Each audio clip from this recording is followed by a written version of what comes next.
For today's video, ituturo ko sa inyo kung anong mga dahilan kung bakit mainit na ang aircon mo.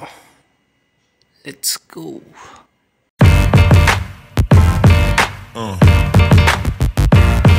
Yeah. Yeah.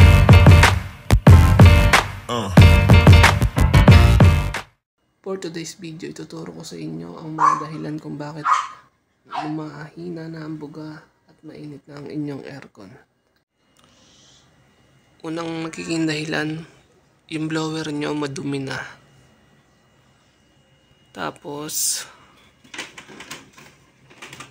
itong evaporator, madumi na din.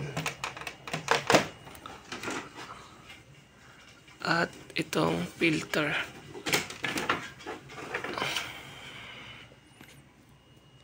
Itong isang nagiging cause kung bakit mahina na yung buga ng ating aircon. Kaya lagi nyo itong lilinisin. Weekly. Mas maganda.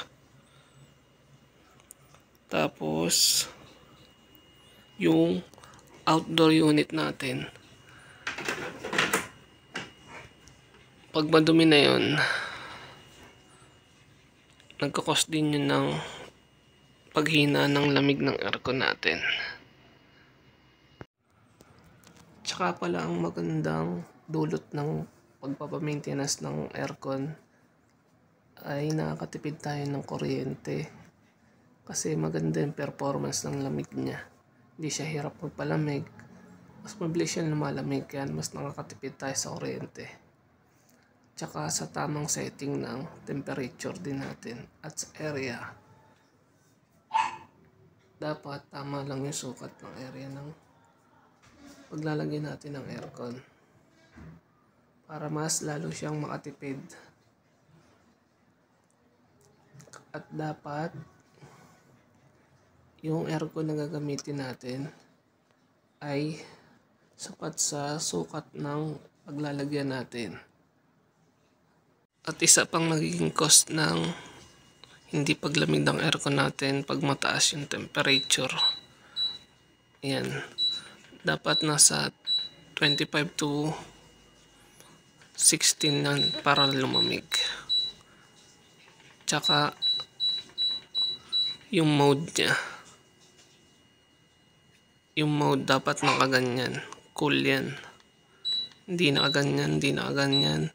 Hindi nakaganyan, at nakaganto. Para malaman na lumalamig siya. Tapos yung fan natin, dapat naka-high or naka-automatic. Para maganda yung lamig ng aircon natin. Ayun yung mga nagiging dahilan kung bakit hindi lumalamig ang ating aircon. Isa pang cause pag yung preyon niya ay nag-leak. Ay nagiging cause na hindi paglamig ng aircon natin.